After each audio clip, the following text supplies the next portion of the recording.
Hello, everyone, and welcome back to the MTGGoldfish podcast, episode 115, your weekly podcast covering everything Magic the Gathering related. Your hosts, as always, are joining me, Richard, the owner of MTGGoldfish.com. What's up, Richard? How are you? Hey, guys. What's going on? I'm doing well. Seth, probably better known as Saffron Olive, our resident jank brewer and all-around content creator for Magic the Gathering. What's up, Seth? Not much, guys. Ready for... Just reading some YouTube comments where apparently I'm mispronouncing Amonkhet cards. Big surprise. Well, I'm sure we'll have more of that as we go along. Yeah, that's not a surprise at all. I'm sure I'm not going to get through this whole one without mispronouncing something. And Chaz, as always, all-around content creator and focusing on the financial aspect.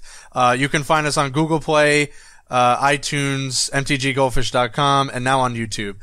So on the docket today, basically just everything Amonkhet. So much stuff has happened since the last time we casted. That's basically that's what happens during spoiler season, like every time.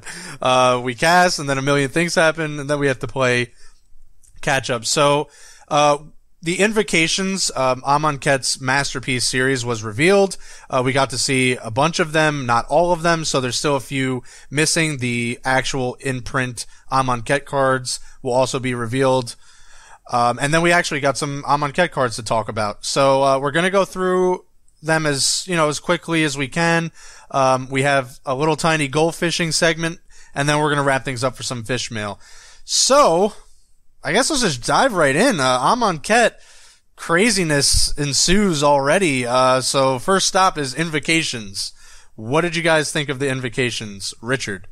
So controversial topic of, I guess, last week, where we saw the new fat-framed, illegible Invocations look like yo-yo cards. Those are all the complaints we have. The cards are actually from the Vault Control or something, like almost every card is a counterspell or related to the gods in some way. And so on one hand, a lot of people hate these things. They don't look like Magic cards. It's a weird font. The name is not legible. The frame is too thick. The art is too small. On the other hand, some people actually like it. Very flavorful, looks very unique, looks premium. The actual card that Trick showed on Twitter looked pretty good as well. So those are the Invocations. We have pretty sweet cards. Force of Will is amongst them. Counterbalance, Daze, Stifle, Wrath of God, Cryptic Command, Dark Ritual, Vindicate, Mind Twist. So a lot of good cards. I personally like these. I personally think it was a good move by Wizards. At first I was like, it's a little weird. I don't know. I can't read the cards. How are you supposed to figure anything out? But a week has gone by, and I actually really like these, and I hope Wizards continues to make weird and unusual promos like this. Fair enough. Seth, what did you think? I, too, am in the I like them camp. I think I like how they look. And I know a lot of people said the Yu-Gi-Oh thing and they look like Yu-Gi-Oh cards or whatever. I've never played Yu-Gi-Oh, so I don't really have that association. I just see them as like really unique and pretty cool looking Magic cards. Like that's what I think of when I see them. The problem with being able to read them is sort of a weird concern for new players. I guess new players aren't really the target audience for the Masterpiece series, but they still open packs, so I could definitely imagine, like, I had a hard time reading a lot of them to the point where I would just read the rules text and be like, oh, I know what that does based on the rules text, because the actual names of the cards are really tricky to read. The choices, meh. I think it feels like we're kind of getting already, which is amazing, to the point where you just can't print 55 all-star level masterpieces every set. There's just not enough. And while they did a good job making sure that most of them were playable somewhere, even the ones that aren't exciting, like Spell Pierce, it's still a playable card, still a legacy playable card. They're just, I don't know. We have never managed to come up to the originals as far as the hype with the fetch lands, and we'll probably never top that again. So they're just, I don't know. They're not super exciting as far as the cards themselves. The good news is we now have Hazoret the Perverted, which has to be probably my favorite Magic card ever. I don't know how they they slipped that through that. Go look at the Hazoret masterpiece and see if you do not think that that says perverted. Hazoret the perverted. Now that you mention it, it does. I can never unsee this again. That is pretty funny. Yeah. Yeah, and I think another one, someone else, they were like Force of Willy. Like and now I can't unsee it anymore. Like the movie? I don't know. Maybe the movie. I still can't read attrition. Like, I've been looking at it for a week now, and I still can't see where it says attrition in there. Days was really tough for me. That was like, okay, so I think we're going to have a hat trick here, folks, because I also really like these. Would they have been my first choice in terms of font or border? No, probably not. But see, the thing about these are they're basically the cherry on top, right? These are additional swag that you can open up into, you know, what you were already opening up, and you don't really need these for gameplay. I mean, yes, they're nice to have. You would like that they would all be amazing all the time, but I think they're great. I don't think like they should always be the same thing each time. I like that they're innovating, and I'm never going to discount innovation. Like, they tried something. All right, maybe it doesn't work, but you know, they will know that for next time. I think the card choices were actually pretty good. I do agree with what you said, Seth, that some of them are getting to the point where it's like just random generic cards like that are masterpieces, but you're right. Each of these have a use somewhere. So that is good. But yeah, I think they're overall pretty cool. I get the complaints, but I don't really have any complaints. And I'm not going to really complain about something that we're already opening up and they're pretty cool and you could just throw it into an EDH list and, I mean, use it or don't. I mean, that they're not for everybody. They're not always going to be. Well, the biggest complaint is the legibility of these cards. So, yes. You know, A, we have Hazoret the Perverted, right? But B, the mana symbols aren't colored in, right? They're all the same color. So at first glance, you can't tell what the mana symbols are. And the text is centered, which is also a first. You don't see centered text on Magic cards. So it does look really strange. And if you're a new player, you're kind of screwed. But is this any different than some guy busting out like a foil Russian stomping ground across the table from you? Like, that's the revelation I made, right? A lot of people play with foreign cards, blinged out cards, Phyrexian Elish Nord. We can't read those cards. You can make an argument that, okay, if you look at the art, you can tell what the card is. But if, you know, it was a brand new Amonkhet card, but I'm playing with the foil Russian version, are you going to know what it is the first time you sit down? So, you know, in those cases, you don't know what's going on anyway, and I think it's still better than foil textless cryptic command. So, I think a lot of people are just arguing for no reason, because these are going to be rare, right? Not every single draft you're going to sit down, you're going to have these cards. Only a few select players who bling out their decks will have this. And those are the players that play with, you know, Korean Ashiok with the wrong loyalty on it. Or with the wrong plus. I think that's actually, I think that's right? actually a really good point.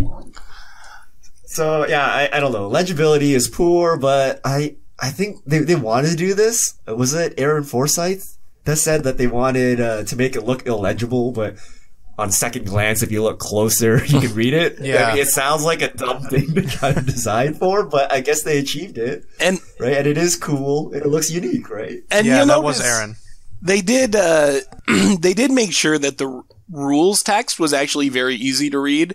So even if you don't know the name of Stifle or Spell Pierce or Attrition when your opponent plays it, you can still read the ability and know what the card does. So in some ways it is a lot different than like textless promos, because you actually you can know what the card's effect is going to be on the game even if you don't know the name of the card. And when it comes right down to it, the name of the card usually isn't that relevant to a typical game of Magic. It's what its rules text is and what it does. So I think even if a new player can't read the name of it, they still are going to know how to play with it or play against it because they can read the rules text.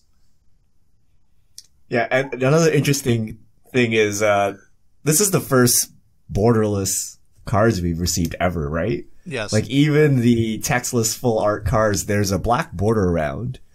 These cards have no black border. And the rationale for the thick pillars on the side, which people seem to hate, is if you make them thin and they're printed and they're offset, it's really obvious. So by having a thick frame, or not a thick frame, but a thick pillar, printing problems are hidden a bit more, which is a pretty interesting thing that you usually don't think about that someone brought up. Yeah, they also brought up that I guess because of these, they're going to be changing what is actually legal, because that was like actually an issue that popped up. Yeah, these are not black bordered cards because they have no borders. Yeah, right. So apparently they're going to be changing those rules as to what I guess can be brought to a tournament and played, because I guess they're treating them like an altar or something like that. So yeah, I think, I know a lot of people were going to be listening and hoping that all three of us were going to be trashing these, but I just don't think that's the case. I mean, for me, when you don't need them for gameplay, I mean, I could really care less what they look like. They're not going to be for everybody all the time. And, if you like them, great. If you don't, then you don't have to use them. There's plenty of other, I'm sure half these cards have other printings and other promos or what have you, and just use something else that you like, or use the original or what have you. I think it was just a general, people just saw these and immediately reacted and they didn't like them. And, it just kind of spiraled out of control. I mean, what's complaining, what's not complaining? I only had the mere suggestion, not really even a complaint, that you're right, the legibility is an issue. I should, at the very least, be able to read the card, no problem. That was kind of my only little suggestion, was probably should have used a different font. But if that's what they were going for, that's what they were going for. And I'm not going to knock innovation, because, listen, the game's been out for a long time. They want to try new things after a while, and this just happened to be one of those things that they wanted to try something different. And it's not really at the detriment to the game. I mean, they're, like I said, they're kind of just their own little, I guess, subset of Magic. Like, they're just these promos. It's kind of like any cosmetic thing that you buy in any kind of game these days. Like, they're not going to be for everyone. They don't directly affect the gameplay. And I think they're actually not that bad. A few of them I actually would really like to use.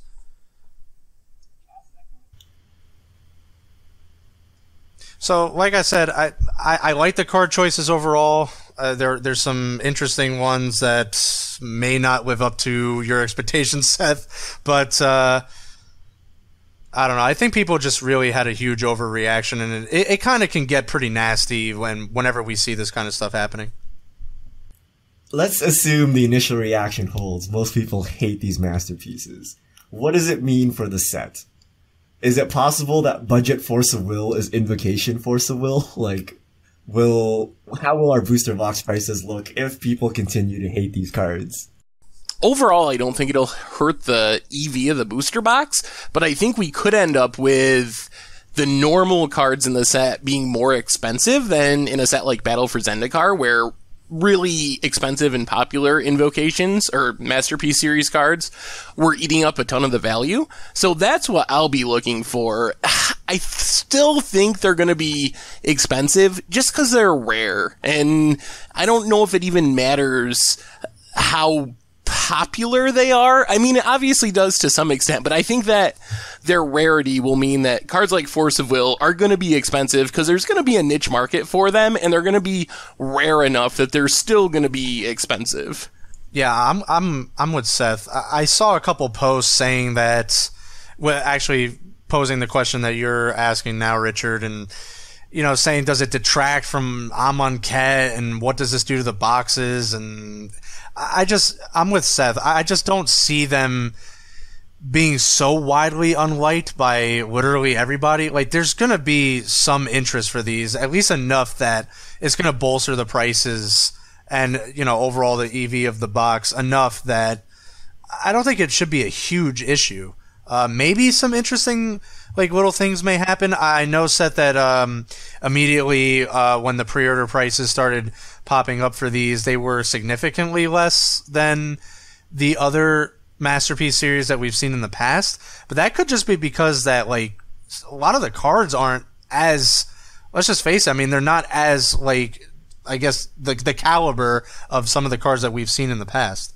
Yeah, I mean, I think that's the bigger deal is it's not a high value set of masterpieces. It's really Force of Will and then a lot of not that expensive cards. Like, so I don't know. I think that's the bigger issue and the bigger reason why the prices are low is even if these cards look like the Battle for Zendikar edition or the Kaladesh edition of the Masterpiece series, I think they're still just not going to be worth that much because, I mean, it's Spell Pierces and Store Commands and like these fringe commander type cards that are not very expensive when some of the past editions we had Soul Rings and Mana Crypts and Fetch Lands and Wastelands, and we, other than Force of Will, we just don't have that level of cards in the Amonkhet edition. So I know we're going to get this next week in Fishmail, so we might as well answer it now. How much did Wizards pay us to like Invocations? Well, you can be rest assured, me, 0. Let's put a number on this. On a scale of 1 to 10, how much do you like Invocations? So are we just talking the visuals, aesthetic? Visuals. Okay. I'll say 7. Yeah, I'd probably go smack dab in the middle with a 5 on a scale of 1 to 10. I'm not hugely enamored by it, but I don't hate it either. Yeah, I say I'm a 6 or 7. They're borderline for me, but I think I fall on the side of they're good as opposed to they're bad, but it's pretty borderline. And I'm not rushing out to replace my Force of Wills with these Invocation Force of Wills, but it's not as bad as everyone makes it out to be. Yeah, it's certainly not. I mean, again, they're not in my hands, so that could also play onto this. Is like looking at a JPEG is a little different than having them physically in your hands, so that number could likely go up because it's not going to go down. I mean, if I opened one of these, not that I'm going to, but if I were to open one of these, even the worst one, I probably would end up using it. I mean, why not? Just to confuse your opponent. The other thing, though, I think that's more important about these is it's kind of like when we look at spoilers and we see a new mechanic and we're like, all right, this card sucks, but it shows us this new mechanic and there's probably going to be some really exciting cards with that mechanic that are going to be constructed playable.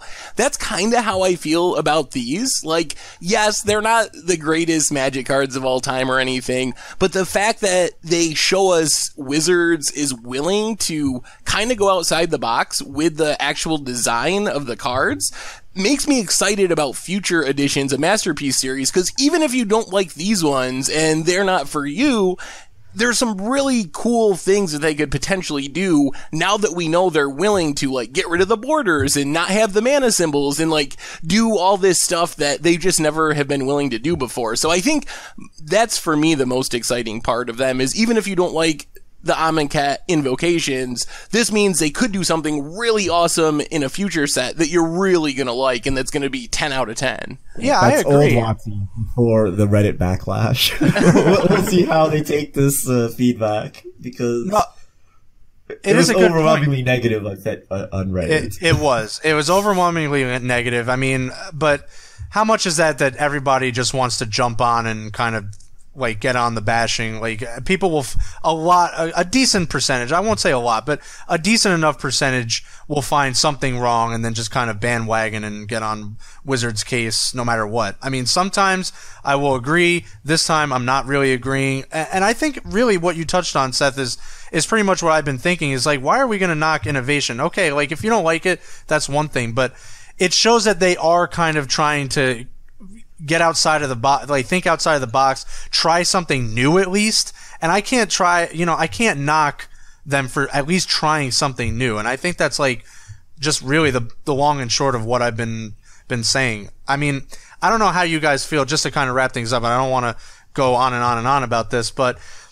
did you kind of look at some of the arguments that were being made even outside of that, like this is breaking the integrity of the game and this is like hugely bad for optics and like it's like the end of the world kind of thing because of these invocations, which really, again, it goes back to they're largely not a huge part of the game. Yeah, I think most arguments against them are 100% correct, right? These are hard to read. If a month ago I altered a card to look like this and brought it to a GP, the head judge probably would have thrown it out and said, not legal alter, right? Like, it's weird. It looks like Yu-Gi-Oh cards. I think all of these are valid arguments, but it depends on how much value you put on, say, flavor versus legibility, right? And if you want your cards to be 100% legible, then yeah, these are terrible. But if you balance that with, I want a flavorful Egyptian feel, I want something unique, I want to discover something, and you put more value into that, then it brings it back the other way. So I think the arguments are all true. Like, I can't sit here and say with a straight face, these are totally legible and new player friendly.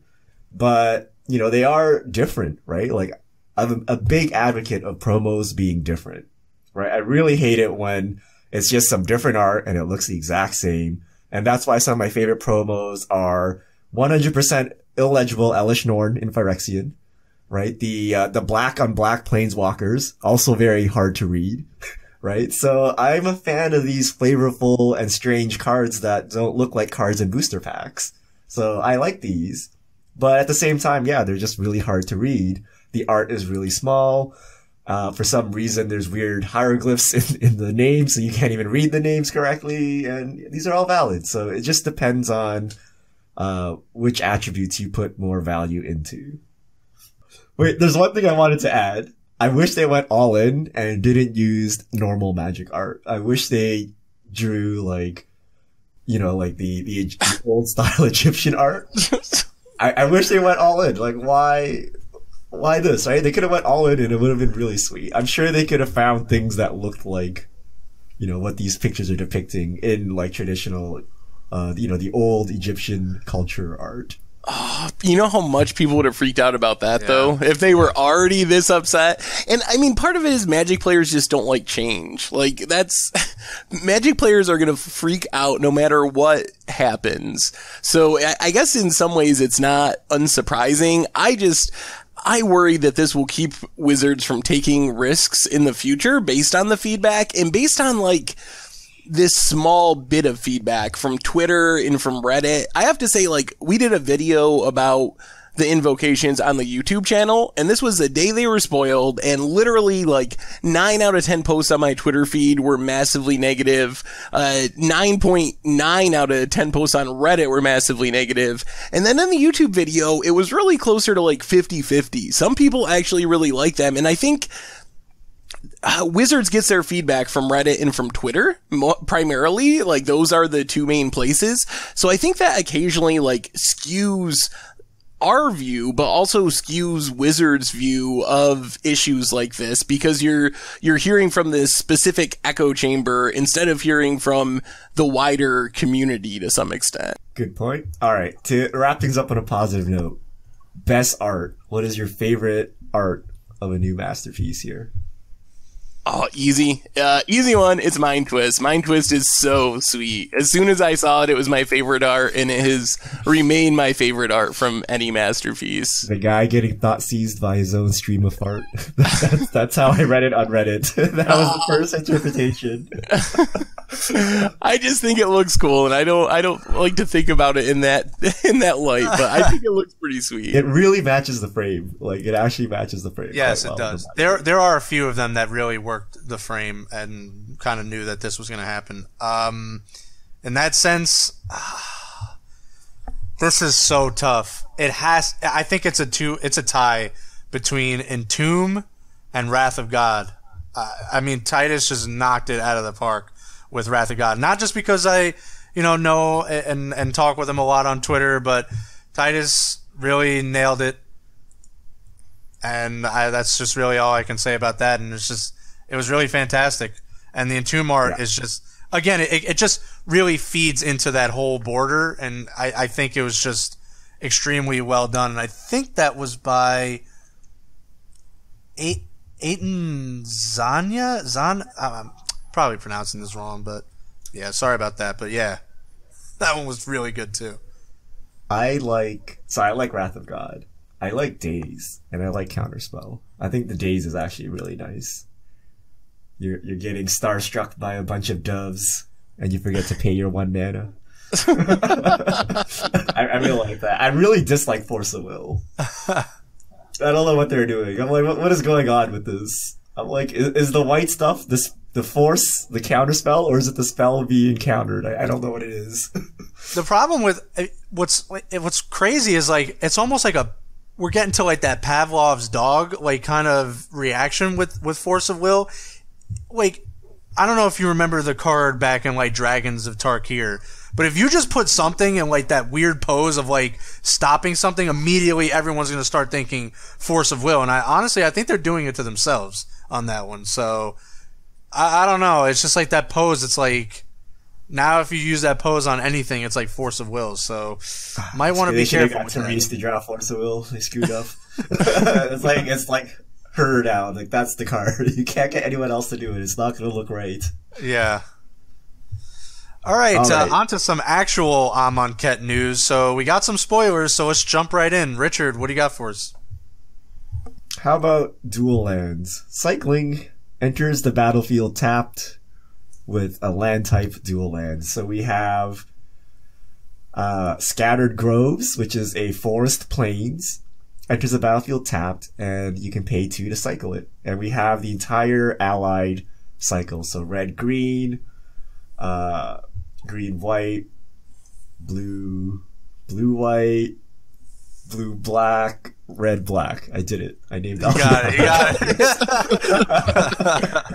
And just real quick, the names of those are Sheltered Thicket for red, green, Scattered Groves, as Richard said, for green, white, Irrigated Farmland for plains, the blue, white, Fetid Pools for blue, black, and Canyon Slough for black, red. I'm done. Is it a slough? Slough? What is the official pronunciation of this?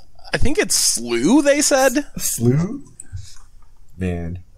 Trick tweeted about it, because I know I called it Sloth, but I believe it is Slew, yeah. I'm going to get destroyed on this. Alright. Cycling, dual lands, fetchable. What do you guys think? We called it last week, didn't we? Wasn't this one of the things we talked about? They're good. I think that they're pretty solid. They're definitely good for standard. I think my immediate comparison was Scrylands, and I think that's about the level they're at for most decks. And then in certain decks that care about cycling, control decks perhaps, or things like Life in the Loam, the Gitrog monster, like specific synergies, they're much better. But I think the baseline for them in standard is kind of like the Scrylands, where they enter the battlefield tapped, they can give you card advantage, you're going to play them in a lot of decks, and the Scrylands ended up being a lot better than people gave them credit for when they were first spoiled. So I think that these are going to be fairly similar to that in your typical deck that doesn't have any specific cycling / graveyard reanimation synergies. I think the Scryland comparison's pretty good. That is probably where I gauge them a little bit as well. I think they're great for standard. Obviously have some implications on modern. We've seen that already, Seth, in terms of market movement. You're right. I don't know if every single deck is going to have a use for this in terms of modern. Some will like the cycling, obviously, and be built around cycling. We have, Seismic Assault that just kind of crept up. Maybe that turns into something more now because of the cycling lands. Life from the Loam obviously has some implications here. And yeah, I think they're really good for standard. I think you're right. You have the kind of wide range of they have their use in kind of every single archetype. It's a little weird in aggressive lists, but I think you're kind of have to use them almost because later on in the game, instead of a land drop, you're going to just want to cycle it. So I do think it has merit there. Overall, A+ on these. I like all of them. Hopefully, we get the enemy cycle in Hour of Devastation. For standard, I think these are actually a lot better than the Scrylands. If you just look at their abilities, cycling is comparable to scrying, but there's so many more synergies with cycling. You can enable Delirium. You can have random cards that do something when you cycle, which is the whole point of the set. whereas we didn't really have, creatures that did anything useful when you scryed, or they were very far and few between. So I think these will actually be very strong in standard, and more impactful than the scry lands. And where I'm excited is modern. Light from the Loam, Living End, although Living End doesn't really need this. But there's a bunch of decks that could use this, Primeval Titan decks. You can now fetch these up, bounce them with your Karoo lands, and then cycle them to draw cards, so your prime time actually draws cards. Just so many synergies in modern that are possible, so I'm actually quite interested to see what people can figure out with these. And I wonder if people will just use them as just straight up cycling lands. Like a control deck, willing to take the risk to cycle a land later if they need to. That's what I was going to ask you guys. Could you envision yourself playing these in a modern deck that doesn't have any real synergies with them, just as a fetchable duel that enters tap and gives you the upside of cycling? Or do you have to have some sort of synergy to make it worthwhile in modern? I don't know if you have to have the synergy. I'm just not seeing where they Zoo doesn't really want these. I don't even think Jeskai, you need your first couple of turns to drop lands, and you need them to come into play untapped. These never come into play untapped, even when you fetch them, and I get that. I mean, especially now, with Death Shadow being everywhere, and it's kind of really aggressive, I just don't know if you can, really risk using these and kind of muddling with your mana base. It's already pretty hard. I think you would play more creature lands, if anything. Yeah. I'd rather get a guaranteed creature than just draw a random card if I'm going to have to pay the penalty of coming into play tapped. But between, your fetches, your actual shocks, your creature lands, your utility lands like Ghost Quarter, and your couple fast lands, what are you going to cut to put these in for the off chance that you can draw a card if you're flooded late in the game? So I don't think you'll play it like that unless you're some weird control deck that's going really long. Otherwise, I think it has to be, Primeval Titan synergies, cycling synergies, Delirium synergies or something, but you don't really need Delirium synergies in Modern because you have fetch lands. But Gitrog Monster or something. Question 2. You're building a standard deck. You have all the duels currently in standard. Where do these fall in the hierarchy? Do you play these above fast lands? Above Battle for Zendikar lands? Shadows over Innistrad? So where do they fall in the standard rare dual end hierarchy for you? Probably after fast land. So number 1 and 2 are fast lands and creature lands, and then these, I think. So over the Battle for Zendikar duels, you'd play these? Yes. Yeah. Okay. Yeah, I would think so. That's about where I landed as well. I think it might be slightly more complex than that, depending on if having untapped mana turn 3 and 4 is really important. Maybe you'll lean more towards Battle for Zendikar duels, but I think generally most decks outside of maybe aggro are gonna go with the cycling lands, is what I would guess, over the Battle for Zendikar ones. It depends on your deck as well. If you actually have synergies like Delirium, then they'll be prioritized higher. Or if you had a Gitrog monster deck, then obviously you would have a whole bunch of these. But I think in general, that's about right if you're doing absolutely nothing with this except trying to draw a card late in the game. Alright, so let's move on to our first god that we got on Amonkhet. We have Hazoret the Fervent, aka Hazoret the Perverted on the Invocation. I can't unsee it, Seth. Why did you tell me this? Sorry. 3 to red, legendary creature god, 5/4, indestructible haste, can attack or block unless you have 1 or fewer cards in hand, pay 3, discard a card, Hazoret deals 2 damage to each opponent. I mean, it's cool to see what the gods are going to be like. They're not devotion based, but they do have a kind of a pseudo devotion ability where you have to meet some condition to actually turn them into creatures. I know they're technically creatures all the time, but functional creatures, you have to do something. I think people are going to be surprised at how difficult it is in a typical deck to be hellbent or even just have 1 card in your hand. It seems like it should be easy, but a lot of times if you get yourself into that position, you either have to be like winning the game right away, or you're going to end up losing because you have no cards in hand and your opponent does. So I think that you need a really specific deck for Hazoret, but I think in that deck it can be very strong. Yeah, so all right, so all of these will be mono-colored. Mero confirmed that. I do think they're more practical than the first round of Theros Gods. I mean, I think it was a little tough to actually play the original like Theros Gods. I mean, outside of Thassa, it was really tough. Like, just Devotion, it was easier to interact and shut down the gods, again, outside of Mono Blue and maybe a little bit of Mono Black, but these seem like they kind of have a life of their own. They don't have, you're right, Seth, they're not like tied to some mechanic, even though they kind of do have a little a pseudo limitation. It's hard to gauge, like, as a whole, how good all of these are. It just really depends on the limitations. Judging this from a card, just looking this on its own,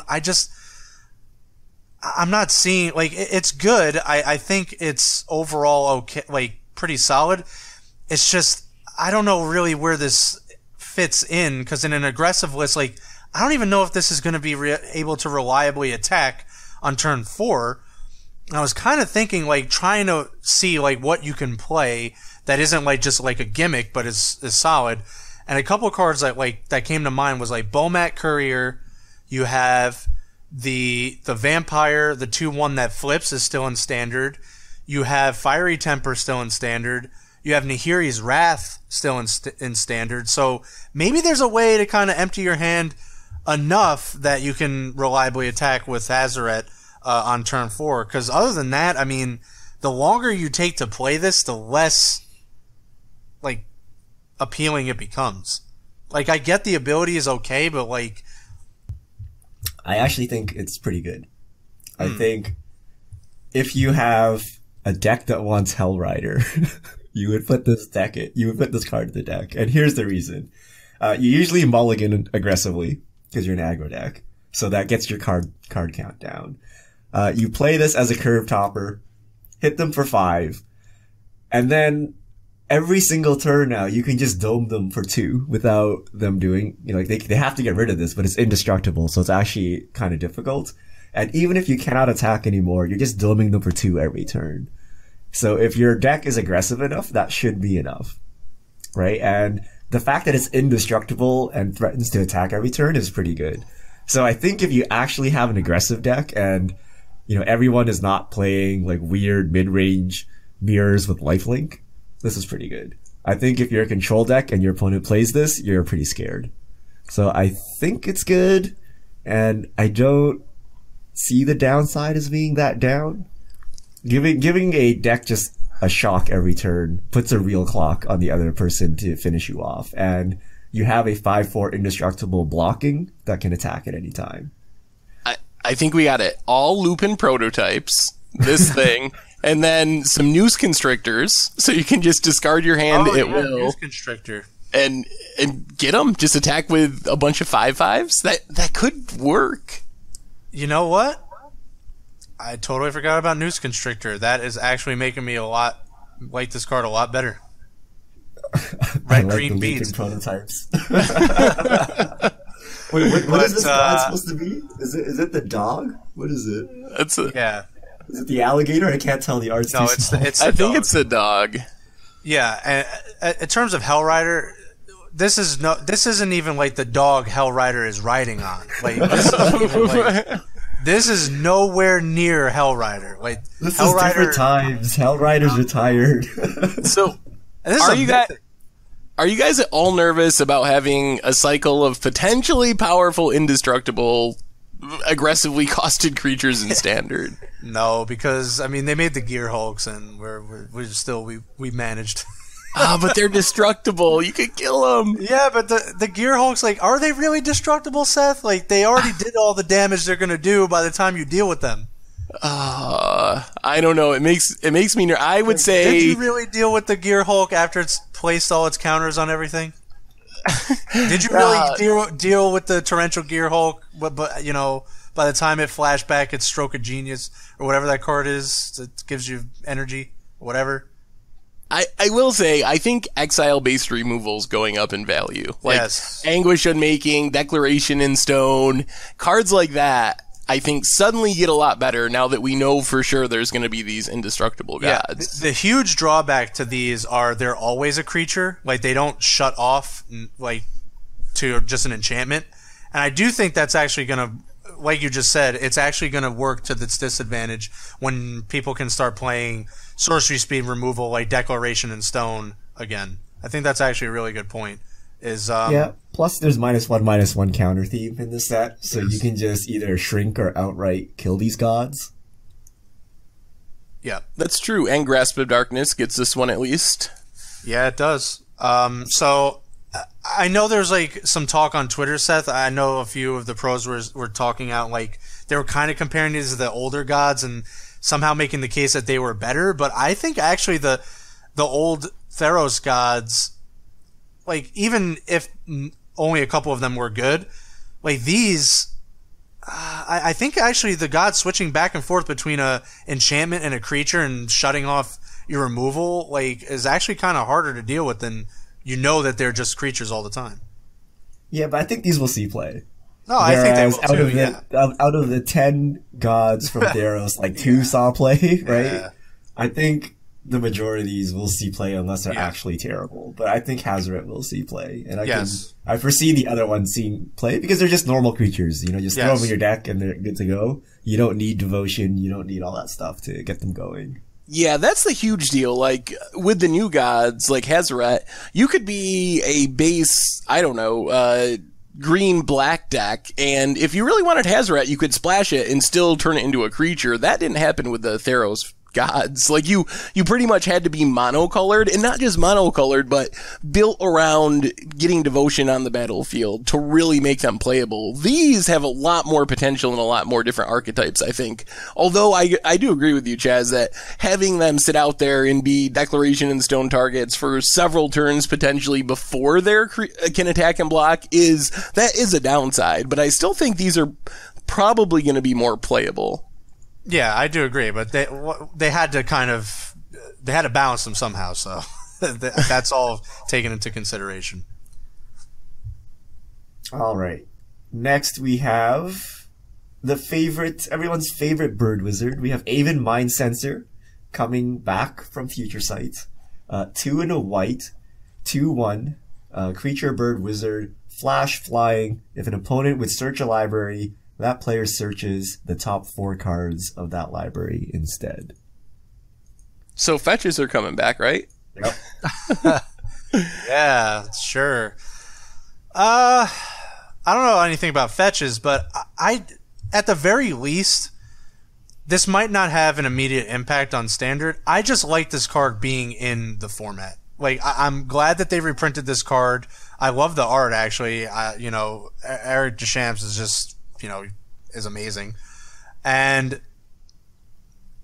if things were to happen down the road, and this is going to be in Standard for quite some time, this is a really good answer card. This is one of the cards that we talked about, Seth. I mean, you want an answer card, that's definitely an answer card, and it's just good that it's in the Standard pool, if nothing else. Like, even if it doesn't stop anything right now, sooner or later, vehicles and all that stuff will rotate. This is going to stick around and can potentially put a damper on anything crazy that comes down the pipeline. Like, what does it even stop today? I mean, the big one right now, and I know this is a surprisingly controversial opinion, as I learned, but it does stop a tune with Ether. And I know people say, oh, you cast a tune on turn 1, but you don't always have a tune in your opening hand. It's not always on turn 1. But it stops that. It stops Traverse the Uvenwald, which I think is even more important moving forward because we've seen so many cards from Amonkhet that might push green-black, especially with Constrictor getting worse due to the -1/-1 counter theme, might push green-black away from Constrictor and back to Delirium, and having a card that shuts down Traverse the Uvenwald is potentially a really big deal against that deck. So those are the 2 big things it stops at the moment, and who knows? Like, there could be more stuff coming up that it hits as well. My big fear is this just makes Mardu better against the field by shutting down Delirium, Delirium's Traverse, shutting down Attune with Ether from 4-color Copycat, and pushes Mardu even more in front of everything else, but we'll see. Maybe, who knows? It does look like there's some powerful stuff in Amonkhet, so maybe the format will be shaken up more than we think. Yeah, I think they just put it in for flavor reasons. They're like, look, we got a giant flying Birdman. Put him in the set. Because it doesn't do anything in standard right now, and they're not going to print fetches. And even if they did, they probably wouldn't put Aven Mind Sensor in that set because they don't want people to feel bad. Oh, I man. don't know that it does even anything relevant. You know, yeah, you can get their Traverse, but do you really want to play a 2-1 flyer in the world of 4/4 flying vigilance creatures? Like, it's just a weird thing. And if it's a -1/-1 counter set, you know, there's probably going to be creatures that incidentally put -1/-1 counters on things, killing your Birdman. So I think it's flavor reasons, you know, finance reasons they won't admit. But I don't foresee it having any significant impact unless, you know, everyone's playing Evolving Wilds for some reason and, you know, you get got with an Aven Mind Sensor. I mean, it's a good reprint for Modern as well. It was like $7-ish, I think. So having it drop down to $3 or something, it does see play in various archetypes. So I think it's a reasonable reprint, even if it doesn't end up doing much in Standard. I think it's a good reprint. Does this card have the most frames in the history of Magic? Because it has the Future State frame, it has the Invocation frame. Oh, maybe. It just needs like a full art textless. Yeah. Yeah, it was about like $6. You're right, Seth. So I mean, this thing could probably get under $1 if it doesn't see any sort of play. All right, last spoiler we'll talk about: Prowling Serpopard, Serpopard. I don't know how to pronounce it. 1 green 4/3 cat snake. It's literally a cat snake. Prowling Serpopard can't be countered. Creature spells you control can't be countered. What counters? Yeah, I mean, that was the first thing I thought of. Like, every standard creature has can't be countered at the moment. What counters? Tinfoil hat, did you see the Amonkhet trailer this morning? I did. Where the guy just chants Force of Will like a billion times over. Yeah, they did say Force of Will coming back. And is this the counter to Force of Will? Oh, man. That would be insane. Could you imagine the reaction if Force of Will actually came back in Standard? Why would you make a trailer and have them, like, relentlessly chant one of the most iconic cards in the history of Magic? Like, why would you do that? They already confirmed that it's not in the set. Oh. It's like, let's make a trailer. Stripland, Strip Mine, Wasteland. No, don't worry, we're not printing any of these cards. I did notice that too. I actually believe that Force would be fine in Standard. It's actually a pretty bad card. If you're playing fair and you're 2-for-1ing yourself, you're actually gonna not want Force of Will, and it would, I don't know, maybe with the Copycat combo running around, it might make things miserable, but in most Standards, I don't think Force of Will is even really that good.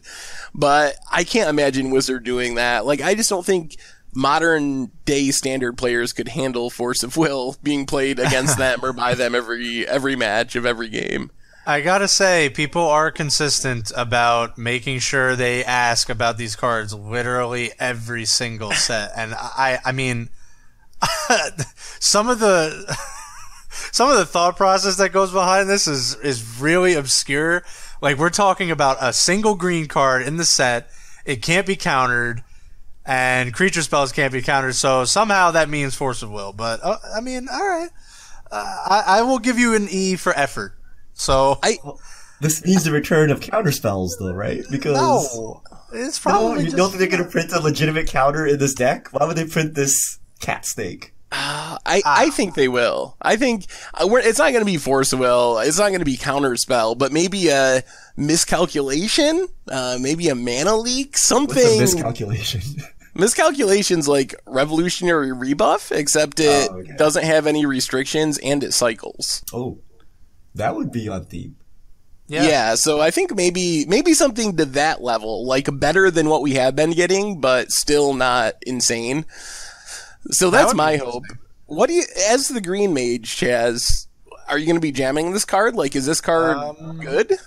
It's ahead of the curve. I mean, the text, even if just being a 3-mana 4/3 and just some text in the box, I mean, even if it's not super relevant, I get that, you could print a couple of counterspells, but I think even then, like, it's not enough that you're going to want to be making it a choice to play this. Like, it is ahead of the curve. I would jam this into some sideboards if counterspells really become a huge issue.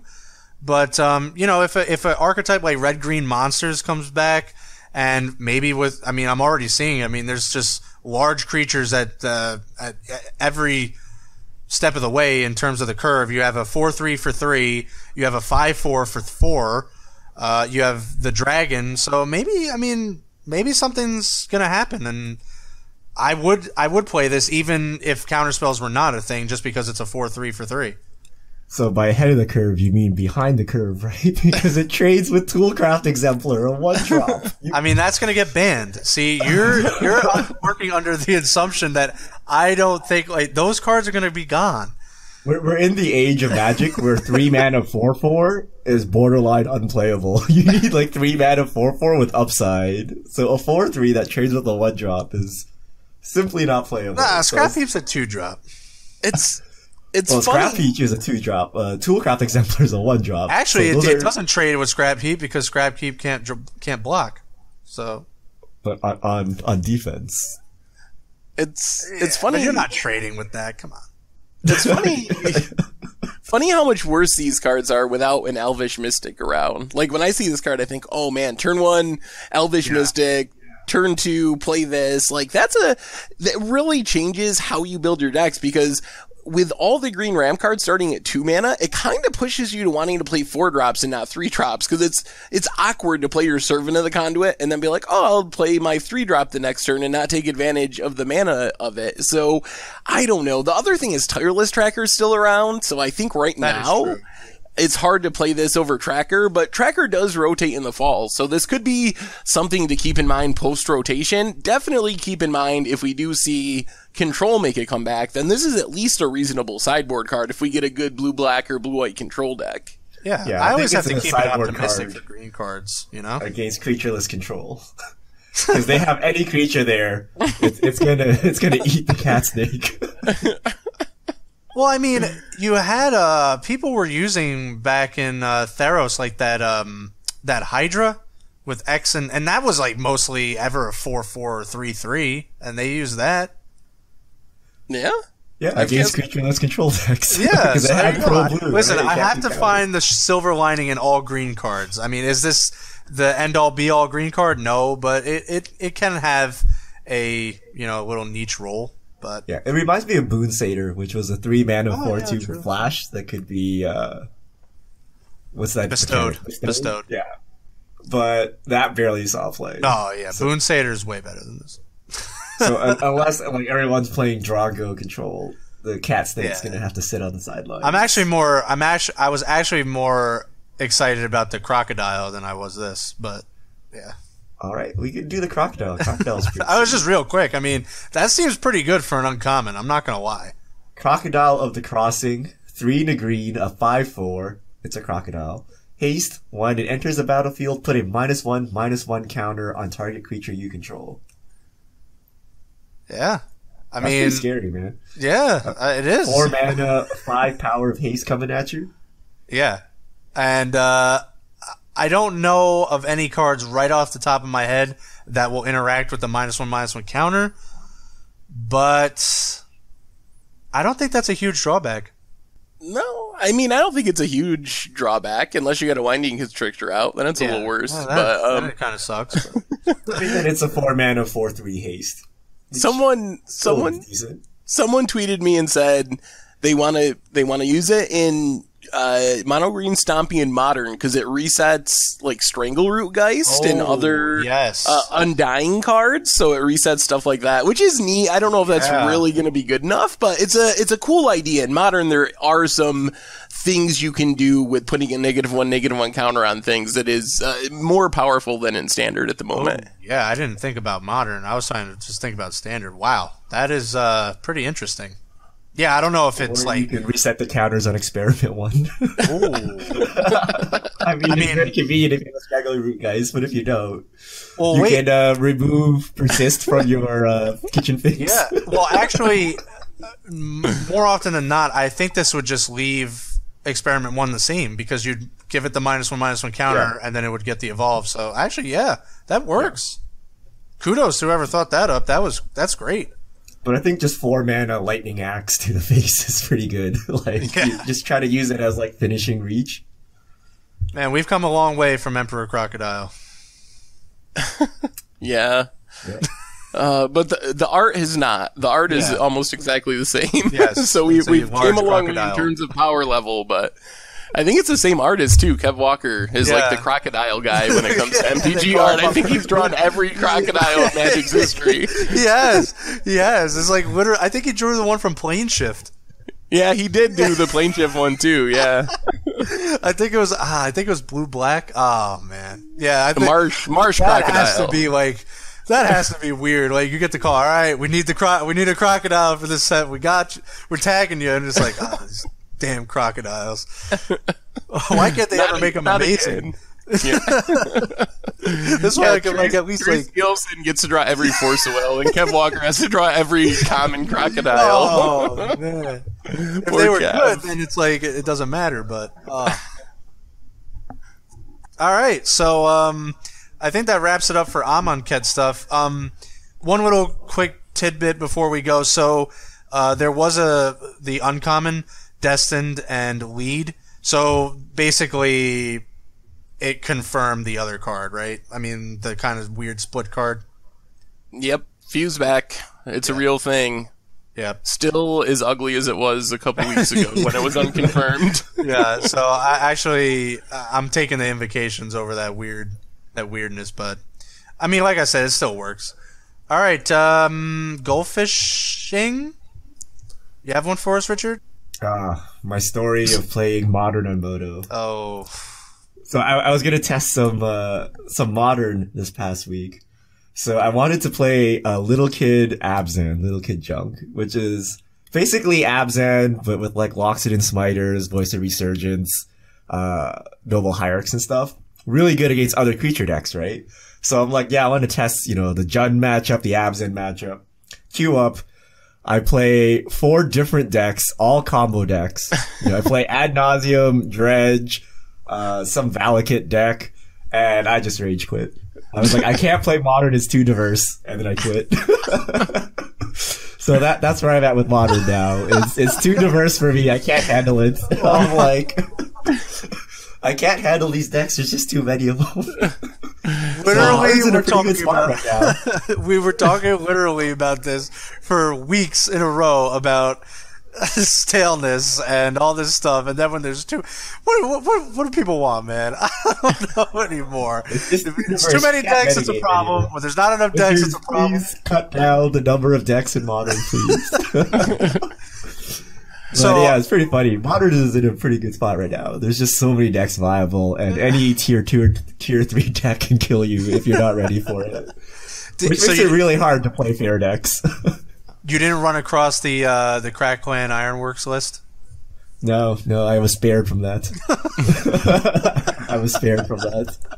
Just in case you didn't like losing to other combo lists, here's another one. Oh yeah, that one you just like scoop after they cast like their 5th card in a turn. Like they're not guaranteed to win, but just scoop for your own sanity. Go to another match. You don't need to tell me that. I do that almost automatically. Woo, that's crazy. All right. Fish mail time. Yeah, fish mail time. If you have questions, send them to @MTGGoldfish with the hashtag MTGFishmail, and we'll answer your questions on air. Apparently this is from Chaz, from Bolt Snap Bolt X. Is that you, Chaz, on your alternate account? Oh, you figured me out. No, that actually is not me. What are your thoughts on mono-colored fetches for a competitive standard and as a budget option in Modern? Yeah, that's definitely not me. So this is like crack it, search a library for planes, put it into play. The problem is, like, you're searching for dual lands, though, so they're still really powerful. Yeah. So, I mean, I think they would be fine, but I think they're more powerful than most people would think, because you can search up essentially any color if you build your deck with shock lands or other dual lands or the new cycling lands. Yeah, and I already play budget fetch lands in Modern where I can only fetch one color in the deck. So I think it would be very playable, like Seth said, in Standard, and you would see it in Modern as well. Because a lot of people, play their Flooded Strands in their blue-red deck, right? You can only fetch one color. Next question from Sugi Time. I watch Against the Odds in Budget Magic as I go to sleep. Now I get sleepy during the podcast. Help. Sorry. I'll stop talking so much. When are we going to get the audio series of Seth whispering Sweet Night? We just need, like, every random period of time, like 10 minutes, I air horn blast for people like that are falling asleep during the podcast and then go back into what we were talking about. Yeah. Next question. At Peter Pascua. I sell single mythics / good pulls on eBay. Trends on daytime to post a 7-day auction. F&M hours, weekends. What do you guys recommend? Weekends are generally a good time to list stuff. There's also like cyclicals, like even a more meta, like even when people are getting their tax returns and that. So if you can't line it up to like one of those larger meta cycles, then yeah, generally the weekend is good to list them. But really, I think beyond everything else is if your price is good.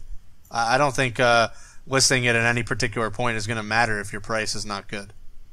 All right, next question from Shanderson93. Do we still think Ive Ugin was the correct banning over Eldrazi Temple at this point? I've never thought it was the correct banning, and I still don't. I think it is, but not for the Eldrazi decks, but because of Tron. Yeah. Yeah, that's fair. Tron is now a manageable deck, whereas before, you're like, okay, I deal with your Emrakul, okay, we'll just Ive Ugin this other one up. What do you got? And then we'll just Ive Ugin again. And like you just cannot win once they get to that point. Next question from @PrinnyDude. Do you think Planeswalker decks should be like Final Fantasy TCG starters? They're starter-only cards, but provide entire playsets. So instead of having like one-ofs here and there, you have 4x of a bunch of cards. Huh. I do think the Planeswalker decks do provide, like, if not, maybe not 4, but like 3 of the certain like Planeswalker cards. I know the Tezzeret one had like the Simulacrum as a 3 of, but I mean that is interesting. I mean, if you're looking to make a deck instead of having so many 1-ofs, it would be a little bit better and more consistent to have 4-ofs. Yeah, I actually don't like the 4-ofs as for new players, because I actually experienced this with, it was Pokemon actually. Oh. Where they gave you a deck with 4-ofs of everything, so you actually just had like 6 unique cards in your deck. And as a new player, you kind of want to see a lot of new cards, and you want to see, what this game provides and what interesting things you can do, and you're not really going for that hyper consistency. So for a new player discovering the game, I think the 1-ofs are actually a lot better. But if they make an event deck or something, then yeah, by all means, put like 4x and everything, so you actually have a legitimate deck to take play. That's a good point. Next question from Tom Simons.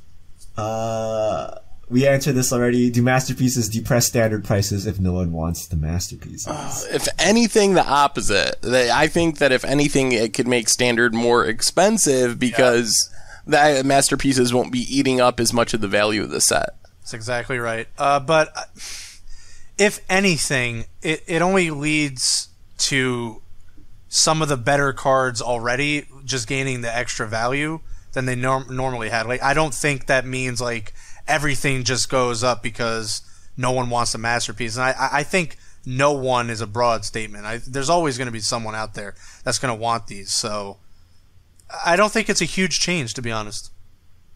All right. Next question from Epic Pug. Suppose any non-land permanent could be your EDH commander. Which do you pick and why? Oh man, probably just Blood Moon. Being guaranteed a Blood Moon turn 3 every game seems pretty good. Man. Oh, I would probably go Oath of Jace. I want one of these things that draw cards. Oh, but you can't get rid of it. You need to be able to kill it easily. I want something that draws cards every turn. I think I'd have to pick Hall of the Gemstone. That is a brutal card. What does Hall of the Gemstone do, Chaz? For those of us, I know, but some of the listeners might not. Oh, it's a green enchantment that is on the reserved list. I actually don't know. Here, let me. You name a color. I want the exact. card text. I want the exact card text. Oh no! So during each player's upkeep, that player chooses a color. Until end of turn, each mana-producing land produces mana of the chosen color instead of its normal color, and it's 1 generic and 2 green. So it's like green's version of Blood Moon. To stay on point with Seth. Or maybe like Chaos Moon. Do you know what that one does? That one's sweet. It just like shifts every color over one. So like if you have your black mana produces like blue mana and your red mana produces green mana. Is that from Ice Age? It is from Ice Age, that card's crazy. But I think it has like cumulative upkeep of like 2 or 3 or something insane. So no. No, I don't think it has a cumulative upkeep. Really? Then why don't I play this card? I don't know. During each player, I'm looking at it right now. During each player's upkeep, count the number of permanents. If that number is odd, all red creatures get +1/+1, and mountains produce an additional red when tapped for mana until end of turn. If the number is even, all red creatures get -1/-. Are you thinking of a different card? It's a different card. It's not Chaos Moon. We'll edit that part out. Yeah. It is a moon card of some sort, but it's not Chaos Moon. All right. Oops. Yeah, no problem. All right, I figured out the real answer. The only answer is Mystic Remora. Oh, yeah, Rhystic Study. Also pretty good. Yeah, all these things that can kill themselves, and then you can reset it and draw a billion more cards. Yeah. I love all the All right, next question. Hasty Spring. Commander-specific rules / cards are weird.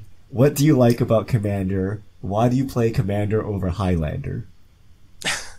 Because Moto doesn't support Highlander.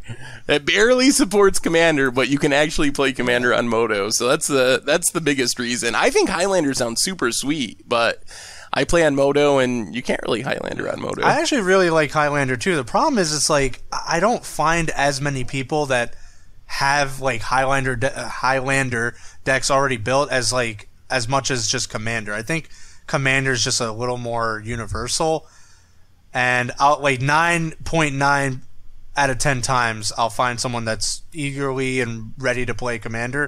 If I like go in and say like Highlander, maybe like one person, if that. So I think it's just generally because it's easier to just play a game of Commander. More people play it.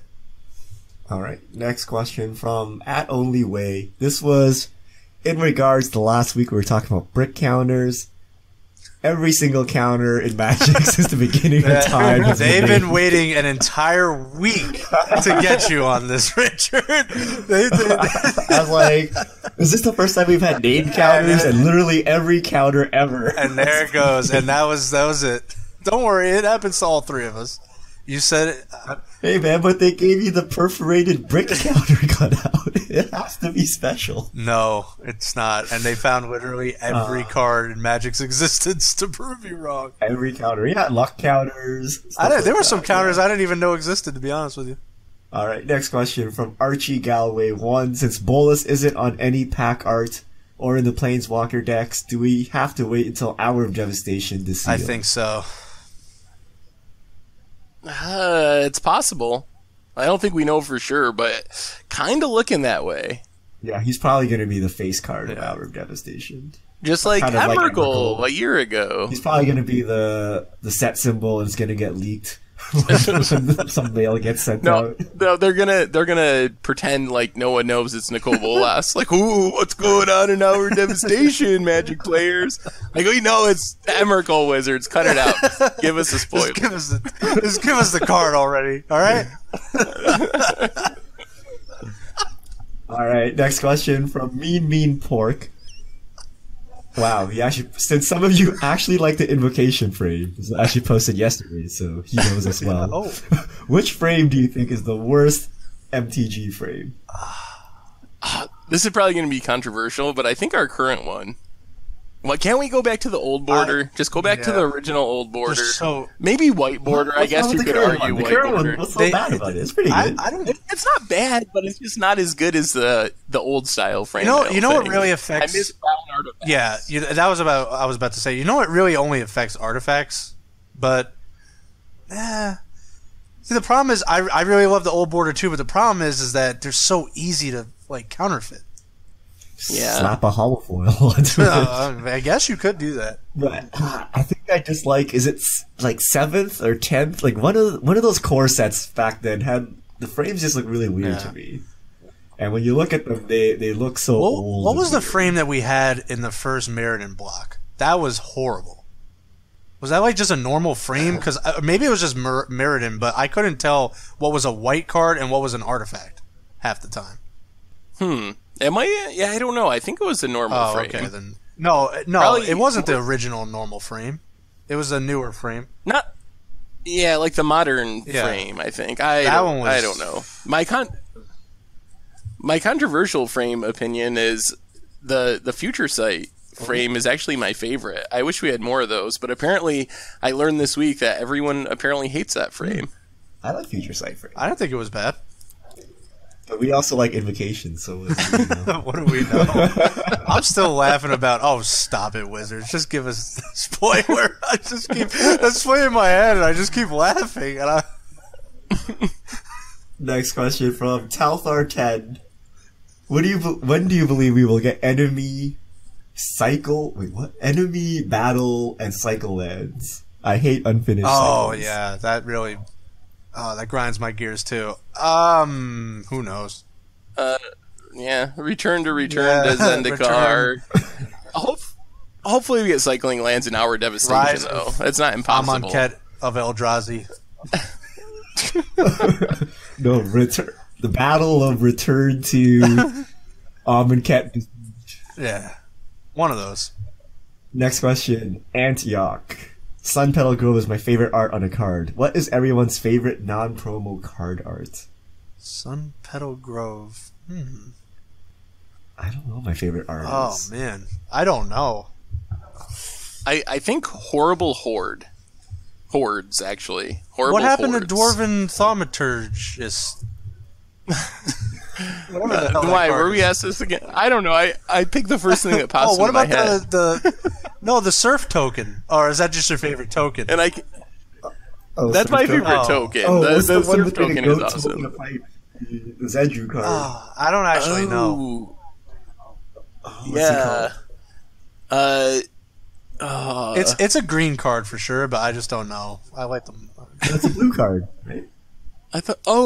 Puka's Mischief. Yes. Oh, that's yours, Richard?